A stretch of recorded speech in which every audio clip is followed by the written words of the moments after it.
Is it permissible to apply eyelashes? Now, eyelashes are something that women apply and put as an extension to their own natural eyelashes. So it makes it longer and it gives them, as they claim, more beauty. So what's the ruling on that? If we go back to the Quran and to the Sunnah, we find that the Prophet ﷺ cursed a number of people. And he told us that Allah has cursed these people. And among them are those who make tattoos, tattoo artists, and individuals who have tattoos done on their bodies. This is something that is cursed by Allah Azza wa Jal. And unfortunately, nowadays we find, okay, disbelievers doing it, this is normal. They don't believe in Allah Azza wa Jal. So what's the point in talking about it? They're already disbelievers. But when you find Muslims who abide by the Quran and the Sunnah, and they're influenced by sportsmen, by athletes, by actors, by celebrities who have these tattoos covering their body, and they imitate them, this is problematic. How can a Muslim do such a thing to himself, change the creation of Allah, knowing that Allah Azza wa Jal curses those who do this? Among the things that the Prophet ﷺ told us that Allah curses those who do them is plucking the eyebrows for women. Of course, and for men by default. But usually women do this. So plucking the eyebrows, the woman, the hairdresser who does it, and the woman who's being done to, they're both cursed by Allah and by the Prophet ﷺ. And the Prophet told us ﷺ that al-wasilah wal-mustawsilah, the hairdresser that fixes hair extensions, and the individual, the woman, that has this done to her. This is also something cursed by Allah and by the Prophet ﷺ. So many times people ask, what's the logic? Akhi, there is no such thing as logic per se. Because Allah Azza wa Jal is the owner of the universe. His Messenger sallallahu alayhi wa sallam is the one who's delivering this message to us. And when Allah tells us something, it is disrespectful to say, why? Justify this for me. Give me a reason. Who are you? You're a slave of Allah Azza wa Jal. You are told to do something and you believe. So, as Muslims, we submit our will to Allah Azza wa Jal. Allah tells us that this is prohibited, we stop, we refrain. Now, is there any wisdom? Definitely, there are tons of wisdoms. But we may fail to see it, and we may see some of it. Nevertheless, whether the wisdom is clear to us or not, as Muslims we have to comply. So, when it comes to having hair extensions, this is changing Allah's creation.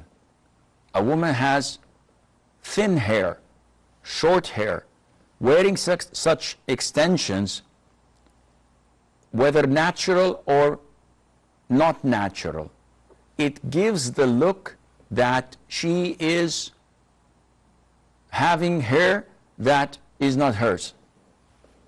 I've seen girls, little girls, wearing a cap with braids falling down. And it looks as if they're theirs. This is haram. So any type of extension, even if made by cloth, some of the women have long hair, but they bring a piece of cloth and they put it underneath and they put layers of the hair on top of it, so it gives them the look of having longer hair than normal or thicker hair than the actual truth. This is prohibited, and the Prophet has cursed those who do that. Now when you come to eyelashes, the scholars say at the time of the Prophet ﷺ, there were no eyelashes. So what's the ruling? They say, let's see if it fits the hadith. Is it hair on the body being extended by something that is not from the body? The answer is yes. The scholars say then this fits the curse of the Prophet ﷺ to those who do them. And by the way, the essence of hijab is generally defied by such women. So sisters ask, what's the ruling on wearing contact lenses? What's the ruling on bleaching our eyebrows? What's the ruling on piercing the nose with an earring, for example, or this or that? Some of, if not all, are halal, generally speaking. But when it defies the purpose of hijab, where the woman herself exposes such decoration or adornment or whatever to non-mahram men to see her, then this becomes haram. She has to cover. So what's the ruling on a woman wearing makeup? Permissible, providing men do not see her, non-mahram men. So she has to cover her face if she goes out. Likewise, when having eyelashes, some scholars say it's okay. Even those who say it's okay, they tell you that you cannot wear the niqab while having these false eyelashes, because it will give you one heck of a look when men look at your eyes. Even if you were a goat. A goat has excellent eye format. And if you put a niqab on a goat and let it sit next to you in the car, people would, look in astonishment. Wow, what a beautiful woman. Because all what they see is big eyes. So a woman should always put at the back of her mind that hijab is not only for her protection, but it's also for the protection of the whole community. People, men in general, they're not the same. There are those who are pious, there are those who are righteous, but there are those who are sick. There are those who are weak.